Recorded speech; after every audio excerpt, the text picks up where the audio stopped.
long, but I guess the thing that impressed me most about him was just how much of a regular guy he is.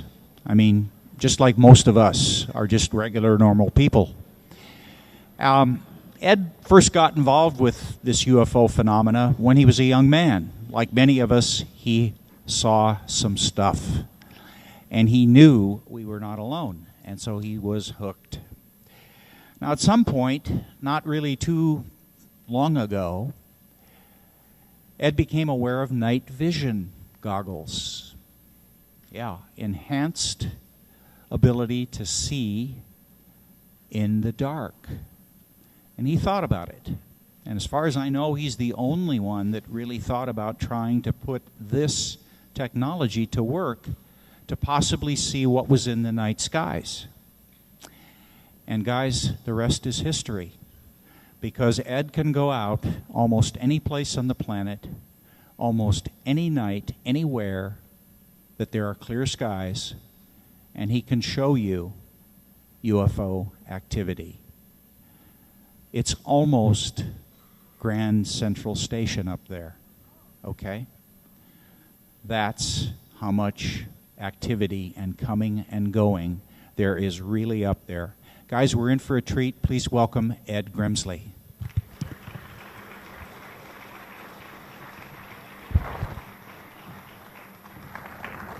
Is my speaker working? Ooh, it's working. How you do? I'm Ed Grimsley. I'm just regular old Ed, and some people call me Special Ed, but anyway, about 10 years old, I was hiking on Mount Santa Helena in the Napa Valley area near my home in Calistoga, and we used to hike and hunt and fish, and I grew up in the woods, and that's why I kind of look like a bear. But it's amazing when you go out someplace and you don't expect to see something, and you're looking out, and somebody says, a flying saucer, and you turn and you look, and you're 10, 11 years old, and here comes a giant saucer, and it pulls up, and it's off the tip of the mountain about 200 yards away, and it just pulls up and sits there, and you're holding still and you're looking at it. And my father's saying, don't move, it's a UFO. And I says, I know. And then another one pulls up and comes in behind it, and it stops, and they're both just sitting there. And I'm, kind of stupid as a kid, haven't grown out of it all, but in turn, I went my hand up, and I took my hand like this, and my dad said, hold still. I says, they know we're here. And I went like this, real slow. I didn't want to get shot for thinking I had a weapon, When I looked and did that, my dad says, hold still, damn it. And the front one that came up first, it just sat there, and the other one that came up, when I waved and did that, it went like this. And my dad says, I'll be damned. And then a split second later, the first one went, gone. The other one steadied for a second, gone. And my dad looked at me, and I looked back at him. And he says, are you going to tell people about this? And I looked at him, and at 11 or 10, I said, only those people who will listen. And my dad says, I don't know if we should talk about it. They're going to think you're crazy. And I says, that's okay. Well, I told a few people, got laughed at, got ignored. They thought, Ed's, one of those special kids that needs help. So I went on, and I always knew they were there, but what they were doing, who they were, are they part of the God system? Are they part of what created the earth, or controlling the earth, or are they exploring the earth? Did they bring us here to start with and checking us out to see if we're being good? I don't know. But when I was 16 years old, I was at a hunting camp. And we were getting the camp ready for deer season. And it was a Thursday night, and deer season would start Saturday morning. So some of our hunting party were there. I stretched out, was laying in my sleeping bag, and I looked up and I said, whoa, those stars are moving. Looking up, and these things look like crystally diamonds because the sky, we were about 7,500 feet elevation where we were hunting, and the sky was crystal clear, and everything that was up there you could see. These craft were coming together on head-on runs like this, 2 and 3, flying through each other, firing as they got near each other, blowing each other up and passing on by and firing out the back at each other. And I'm going, oh my God, I'm not dreaming this, you know? And I started yelling to everybody in the camp and everything. I yelled, Dad, get out here. There's a bunch of spacecraft overhead and they're fighting with each other. My dad says, shut up and go back to sleep, you're dreaming. And I says, no, Dad. So he crawls out the tent and he rolls up onto his back and he looks and he goes, holy crap. He said, that's for real. And so I yelled to the campsite that was next to us. And the campsite next to us was yelling back. And then pretty soon they were yelling to people. And this whole camp area of deer hunters that we had known over the years that would come back and camp in the same area. And they're laying out there on their backs in the middle of the campground at 9 o'clock at night watching spacecraft. And there was numbers and numbers and numbers of them. And maybe is that louder? Okay.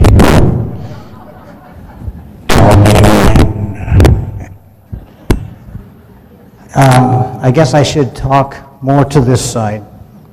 So, anyway, these craft were literally flying in an air battle, like as if it was a Star Wars movie that hadn't been thought of yet.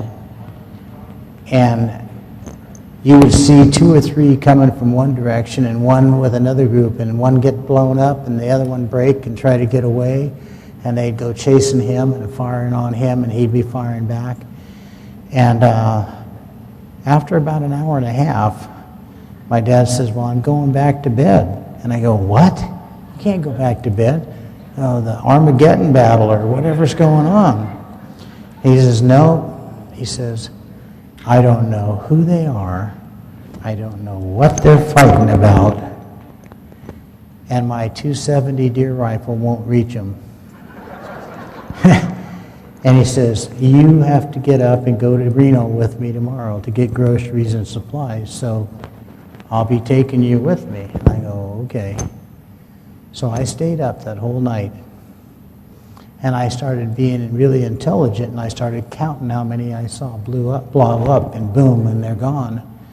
And that night, from 8:30, 9 o'clock at night, until about 5:36 in the morning, when the first light came up and it got too bright to see, I counted over 45 craft get blown up and explode, probably 150, 200 miles above Earth. And to me, it was an experience like at 16 years old, what is going on? And that made me think the whole day, who am I? Who are they? My dad called the Air Force Base because I was jamming on him. Dad, you got to call him. He called, the first guy that answered from Reno says, well, yeah, we've had a whole bunch of reports about that kind of something going on. And he says, I'll put you through who handles that. And he put him through to who was handling it. And that guy was a total nerd. He was a professional idiot. And he gave my dad a bunch of crap and talked to my dad. And my dad says, you're doing nothing but lying to me. And he says, well, it's probably meteorite showers and that. And he says, well, the other guy said there was a bunch of reports of that. And he goes, what did he say? And so I argued the point. My dad said, it's my dime and I'm not wasting it. So I hung up on the guy. And all my life I knew that when I was small I saw those, and if you told people about it, they thought you were crazy. Now, when I'm 16, how do you go tell people that you've seen 1,000 craft that night and 45 of them blow up? Well, you got witnesses. Problem is, when you go to school and you tell your best friends, I saw this big battle and they were blowing each other up. They, yeah, good, thanks, Ed. Glad to know that. Well, anyway, I told my science class, because, you know, science class, science teachers are supposed to be scientists. Well, I got a bunch of guff out of them, laughed at. So I stood up, I told my science teacher off real good, and told him there was nothing that I could learn from him because he was an idiot. And he didn't like that. And so I had to take another class. I had to take another class for the rest of that year. But I know one thing. You got to be careful while telling the truth, because a lot of people can believe, but they won't know because they didn't see it. Well, I had seen other things happen, but in 1997, I had sold some property I had, went to a gun show in Reno, and saw these pair of night vision glasses, the PVS7s type 3 generation. And their quality, they're a lot like what the military uses on most of the soldiers that clip on the helmet. And they look like this because this is them. And I have the eyepieces off so that if I want to film, I can take a PVC fitting that MacGyver and I worked on, and you can stick it on there, and then a little hard drive movie camera that can zoom up to 40 power, and you would slip it in here,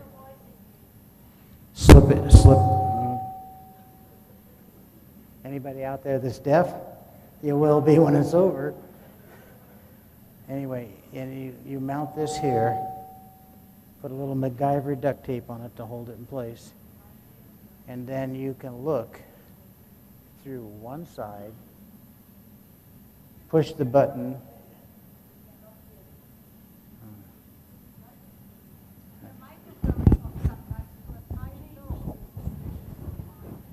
technical help. But anyway, maybe it's the position. Okay. Testing. Okay. Here's my technical helper. You can just keep talking.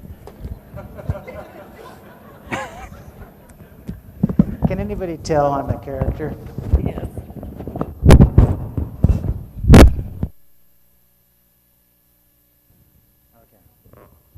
So anyway, by hooking this in, that'll work.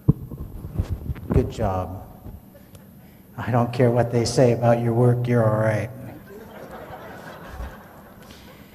Now, putting this PVC fitting on here and grinding a little spot here and there to make it fit part of the camera, you can slip it on there, get it fitted in, and then you can turn the camera on standby. And when you photo, you just reach up and push the button on the camera and fire it up to record. Fire it again to standby. And then you can get some real good pictures. So when you're looking and you got a group of people, you hand out some glasses to them and they look, and you do this thing and help spot them. And in doing that, when you find something, you can't say, oh, over there by the big star, because when you look through these glasses, there's 5 million big stars. So you carry a laser and you point, and when you point, the laser guides you right to the craft or the target. And what's so funny is that sometimes they'll respond to getting hit with a laser and they'll dug out of the way. I'm just glad they don't fire back. So, and when this happens, the people that are with you can pick up and find them right away. So by picking up and finding them right away, it makes it quick because, see, there's types that will cross the sky from as miles away to as far as you can see the other way, and some of those spacecraft can pass in 5 to 7 seconds just and be gone. So you got to be quick on it and see it. But you're also going to see heaps and heaps of airplanes, birds, bats, moths, and they're going to flutter by and get you excited. You'll see something and you, oh, that was a bird. And by teaching people the right way to use these, and what I've been doing for 12 years, you can go out on any night that it's a clear sky and you can find UFOs, birds, bats, bugs, satellites, and it's pretty amazing. And you'll see some things that you're not going to believe. Now, one of the things that totally scared the hell out of me, and I don't scare that easy, I'm kind of a bad hombre, but I was out and I had my German Shepherd with me in the front yard of my construction place, and I'm looking out and everything is fine, and my dog is standing beside me and I'm just looking out with the glasses and looking up, and my dog starts to growling because he's nocturnal, he's got night vision, he doesn't need a pair of glasses. So anyway, I hear him just really getting upset more and more, and I look down with the glasses and I see where he's looking, and he's like this, looking out. So I go like this and I look out, and here's this thing that looked like a human being with a cape fluttering behind it. And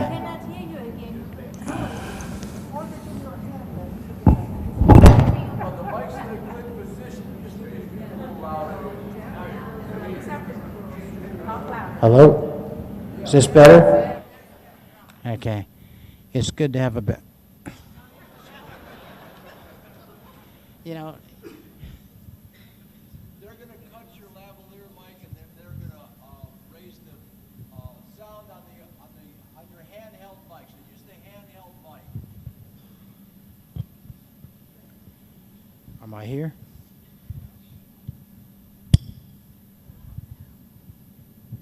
Technical help. Do we have to squeeze down? Just keep talking into it so they can do a sound check. Hello? Hello? Anybody home? Are we all right now?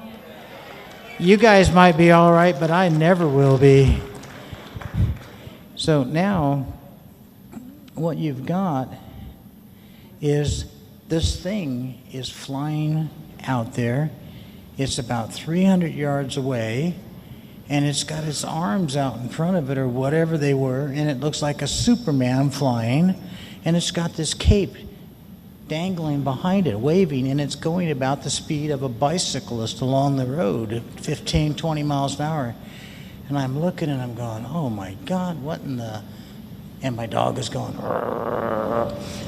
And it looks over at me, and it turns its arms like this, looks at me and turns its arms, and then it's like its arms are directing it, and it starts heading over and down at me. And I said, come on, Duke.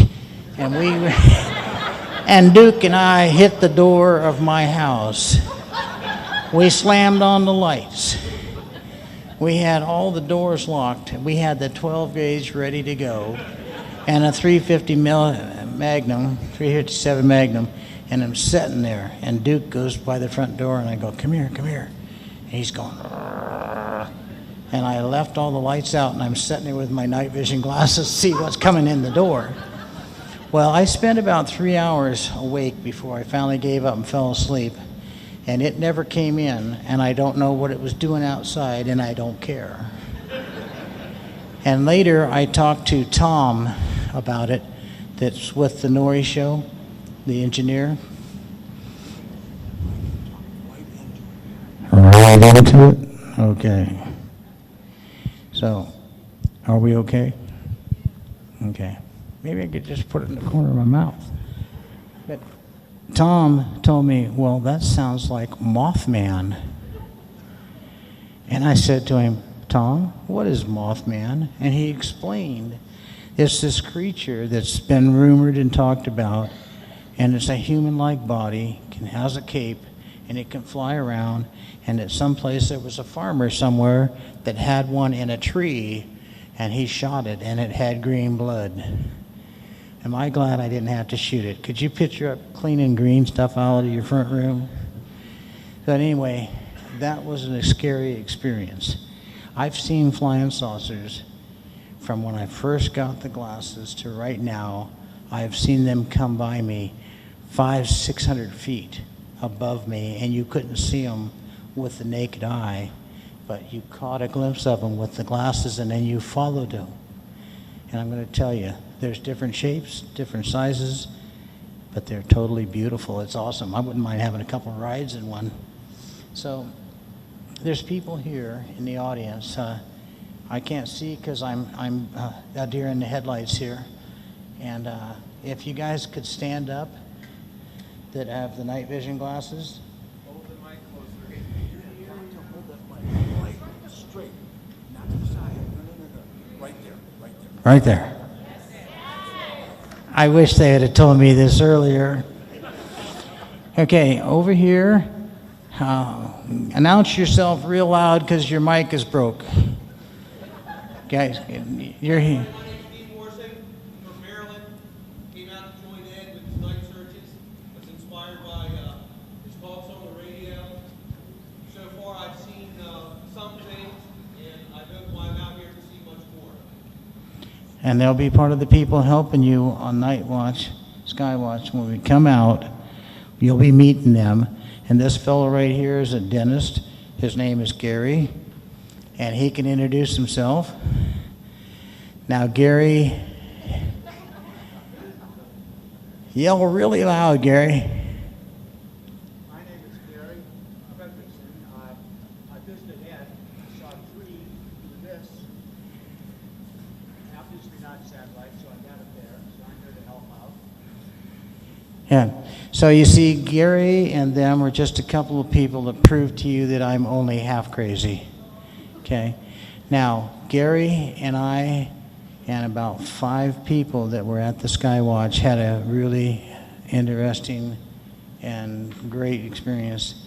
I had seen it before and never able to film it because I had a camera off and was letting someone else see it.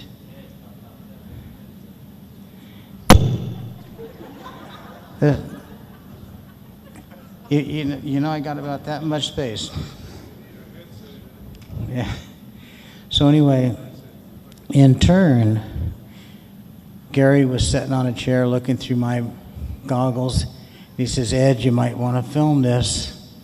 I looked up and he says, there's 3 big ones coming in. And there was 3 big spacecraft that makes this entire room look itty-bitty. And they were flying in a diamond formation coming in from deep space. And I would say they had probably 1.5 miles between them. And there was one on the tip, one on the right corner, and one on the left corner. And they were coming down from deep space. And they shallowed out closer to Earth, and they came overhead about 150 miles high. And I videoed it. And in videoing it, we got to see them change their directions, change course, and synchronize. And this whole thing is about a 2-mile area. And they're lit up.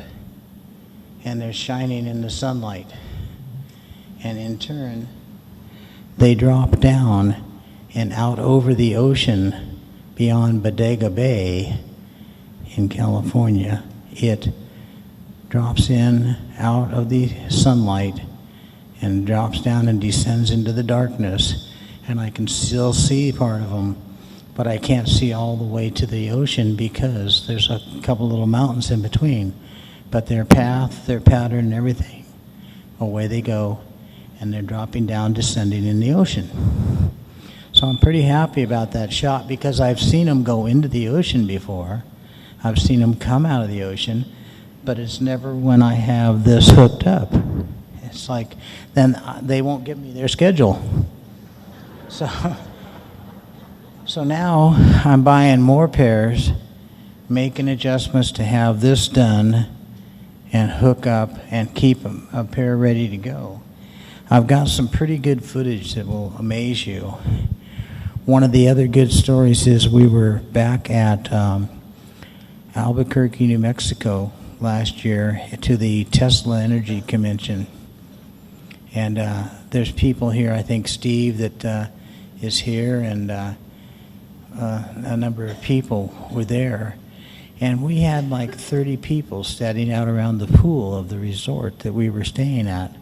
So we brought the night visions out and set up a video camera on one, set up a big screen TV. And when we did, we had a big mothership flying about 200 miles up above us, flew in, came to a stop, and let craft out to go on patrol. And I was yelling, hey, the big mothership. And George Gavory was holding the camera and filming it. And George saw the big ship, but thought it was a big star. And so he's looking all around it. So then he catches up as they're going out. And today you're going to get to see 7 craft flying out of a big mothership as they are about 150 to 200 miles up, and they fly out and they exit in formation, and they are gone, and they are real. And that's one of the things I'm going to show you. Okay? Is the video person ready back there? Can you turn on the disc and give us that the one with the out of the UFO wars? Hello? Can you kill these lights down, or there? 4 of them. 4 of them. There's 4. Yeah. Take the laser off. Whoa. Take the laser off. Take the laser off. That's the wrong film. They're making a look at 2 are separating. They're going. The 2 are squadroning. This is over. on my website. And Hey, these just don't some exist, you footage guys. there. So I we're don't know just how all we seeing got the that. same thing, okay? Yeah. There. The one that's on there says UFOs, and it says squadron. Play the part that says squadron, and it'll show the ones that are flying out across. And whenever you want to, just start and I'll go along with it. Here we go. This happened in Albuquerque, and you'll see some come out, and these are spacecraft. There they come. Those are about 200 miles up, and those are in a squadron. There's 7 of them. There's 2 together at the very back side, and they will part. And you'll see that there's 2 of them. In a little bit, we've magnified some stuff. And right now they're getting ready to part the 2 back ones. There's actually an 8th one. There was a moth fluttered by there, so you can tell what a moth looks like. See the 2 back? The 2 back ones on the left are going to separate a little bit. And these things are doing about 30, 40,000 miles an hour across the sky. And here it is, magnification. That is a fleet of UFOs. So now, believe me or not, you've all seen some UFOs. Okay. Thank you. I'm going to move now. Now. This right here is some very beautiful footage, and if you believe me, you're seeing the real thing. And they're flying out of a big mothership and have left, and they're flying out to go on patrol. And when I tell you that the skies and our Earth is being patrolled, that's because it is. I got no reason to come here free and tell you a lie. That scares me because I know that the government's been lying to us for a long time. And thank you. That's part of a movie that a little DVD that Jose. Now, can we see some of the raw footage? The next one in line. We might as well go ahead with it now, so that people will think I'm telling the truth. Play it now. So anyway, you need to understand that our young people are distressed because they know our government's lying to us. You believe they are, and I know they are. And if you don't get in line and put your hands together and tell each other what's true and stand up for your rights, in a short time you're not going to have at UFO show in San Jose that are smaller, and sometimes they'll fly out over. Yeah. Hey, thank you very much for that, guy.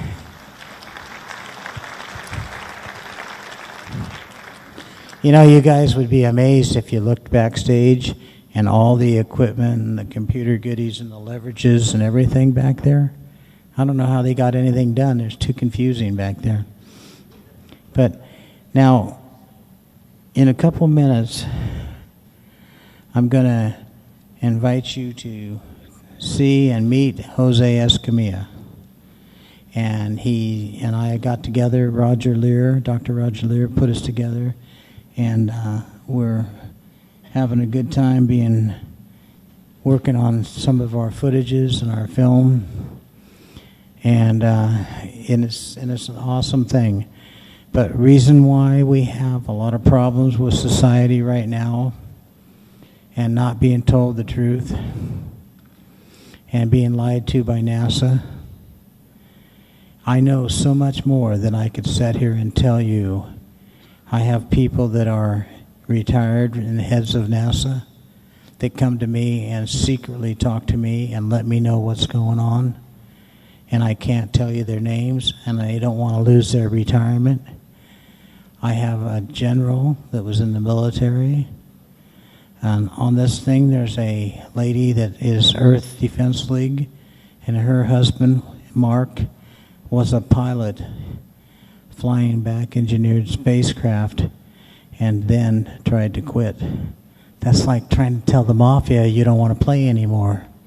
So they framed him for murder. He's in prison doing life, and she's trying to get him out. I mean, he can't talk about what he did for the United States space program and the fleet that's flying and defending Earth. And there are missions going out into deep space. There's battles going on out there. And when you see battles go on inside of the Earth's realm, is still in space, when those things get blown up with each other, the debris continues in space until it slows up and drops in, and it's like a piece of meteorite or space junk, so you're never knowing the difference. And I want to tell you, I think there's some evil things going on, and I think they're trying to control you every corner they can, and I'm just hoping that the good side wins. And I don't know if it's the good, the bad, and the ugly fighting, but it's real. And I hope that you people can pull together, form an alliance where you look for the truth. And when your government says they're going to do this or do that, you need to stand up and be a social group, a citizens alliance. because if you don't stick together, you're going down. And I don't think we have much time left to stand together. So I think you need to start doing it. Now, there's just crazy things happening to you. When the President of the United States says that the Constitution and the Bill of Rights is just a damn piece of paper, I think they should have drug him down the hallway, beat on him, and put him on trial for treason.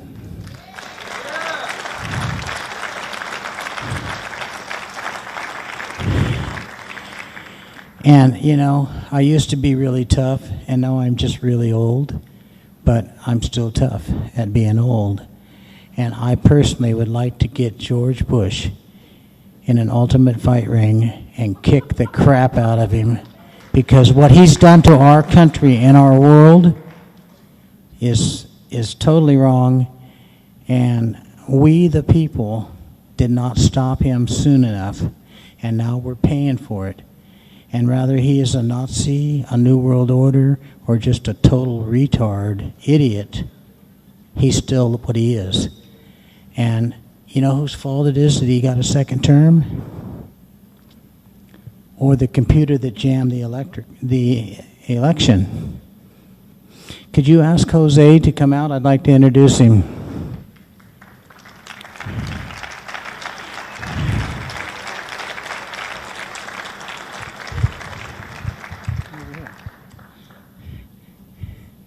I like this. Jose, he's actually a lot taller than this. Especially if I give him the stand, and he can talk to you here. And Roger Lear and he introduced us and said maybe we could work together. And I had a lot of knowledge. I had some things, and this guy he has so much knowledge and wisdom. Well, he's much older than I am. Yeah. But I want to turn you over to Jose, because I could pick on him all day. Here you go. Thank you. Thanks, Ed. Testing, testing. Can you hear me okay out there?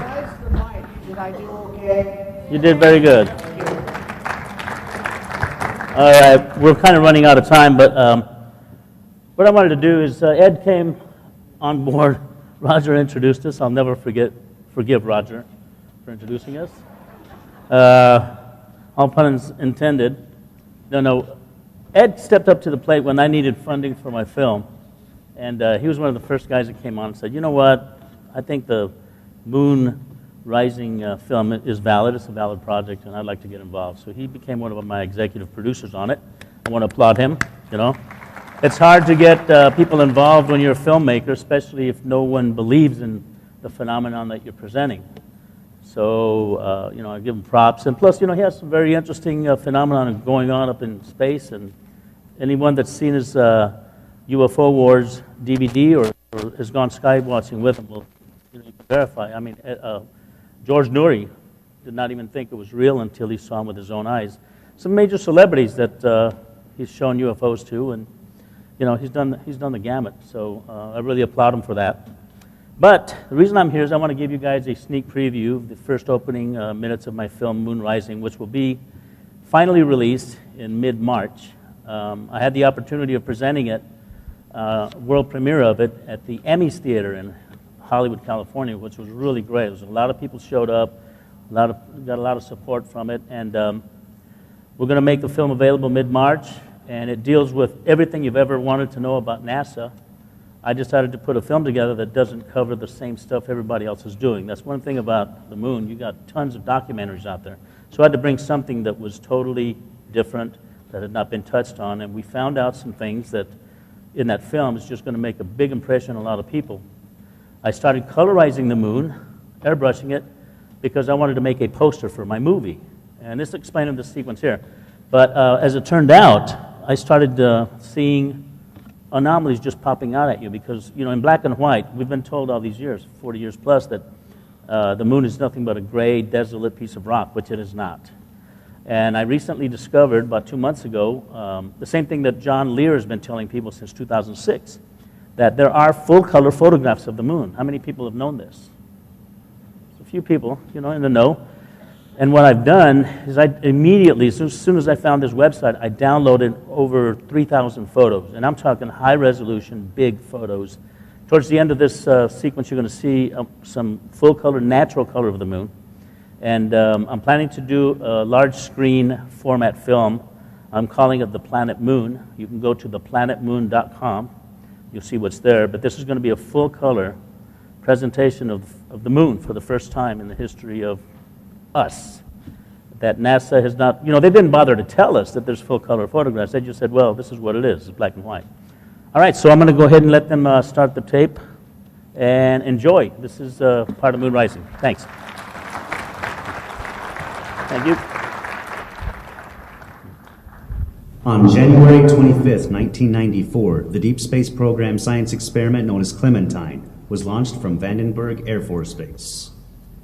Clementine was able to deliver more than 1.8 million digital images between February 26th and April 22nd, 1994. These images were quickly accessible to the general public on the World Wide Web. In 1994, President Clinton cited the Clementine mission as one of the major national achievements in aeronautics in space. By going to the Clementine Lunar Image Browser 1.5, you can find many images that have been smudged or blurred to keep you from seeing what is there. Click on the desired resolution section and choose 1 pixel equals 1 kilometer option.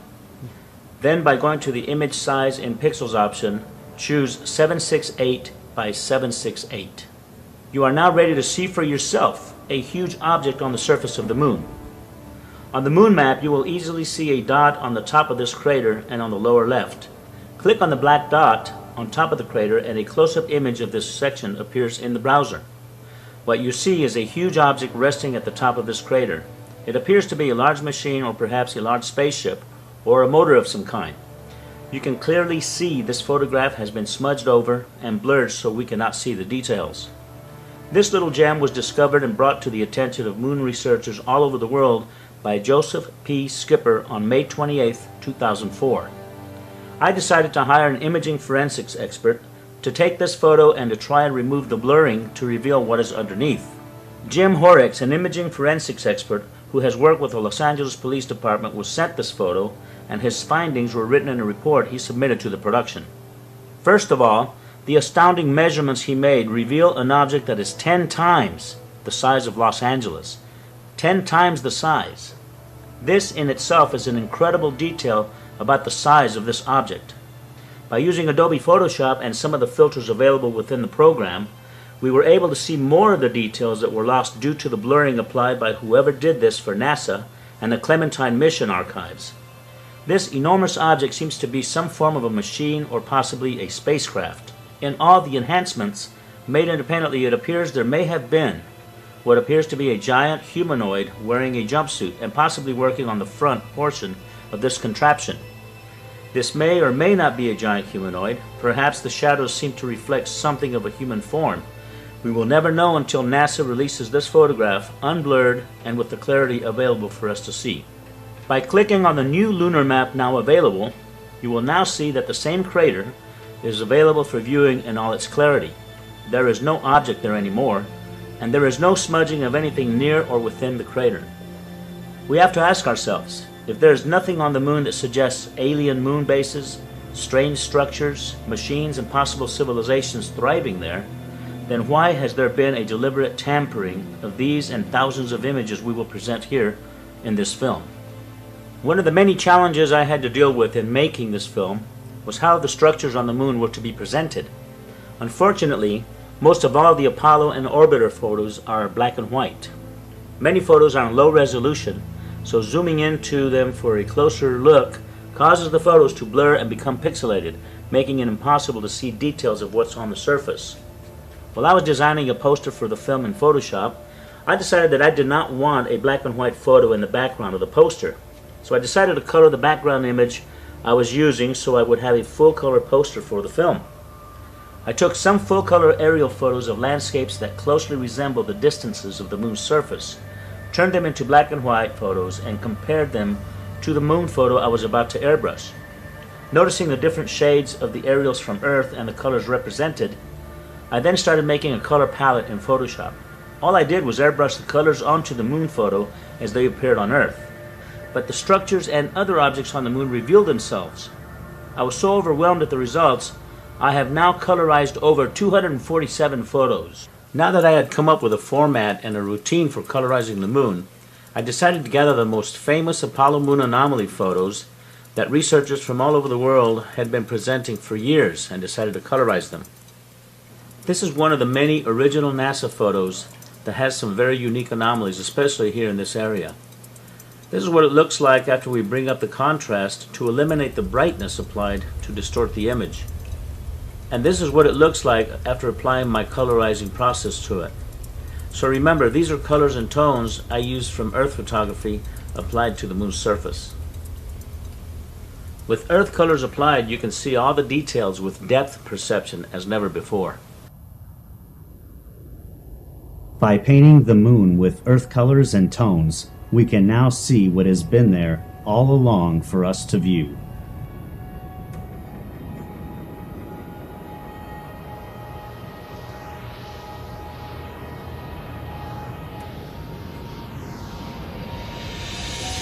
The Hubble telescope has taken the most incredible photography of deep space and far off in the vast universe.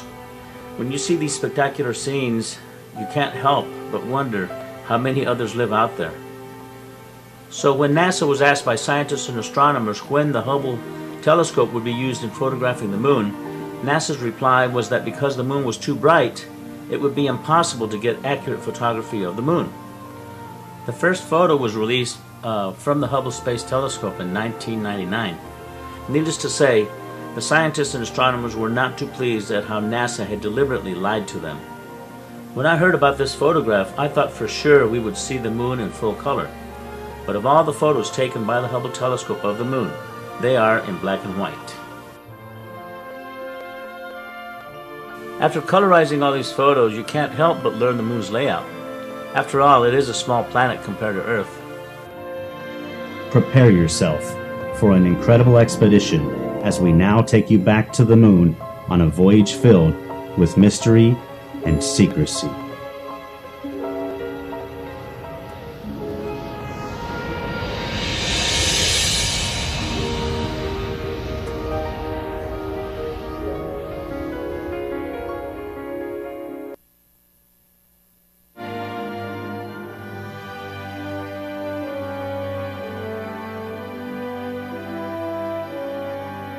This is your personal voyage to the moon. Join us as we venture to what may be the closest inhabited planet near Earth.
There's a bit off on this monitor, so.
There are many objects like this in the film.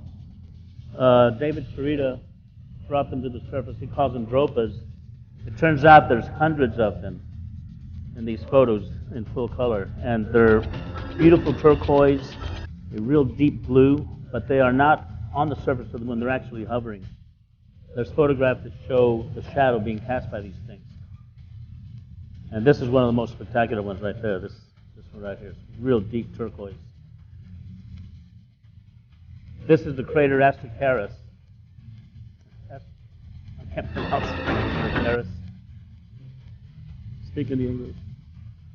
But anyway, I know that we're running out of time, running into the lunch hour. So I just wanted to present a little bit of the film.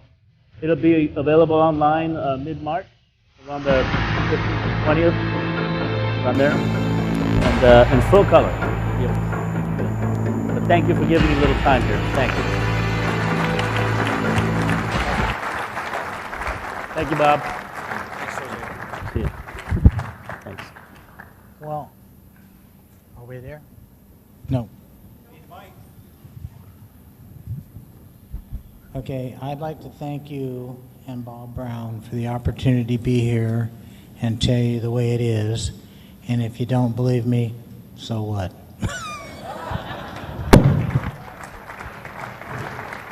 Thank you, Ed. Thank you, Jose. Thank you. All right, we're going to take a little bit of a lunch break right now, and those of you that want to participate in the meet and greet, if you want to pick up a lunch sandwich or whatever at the snack bar,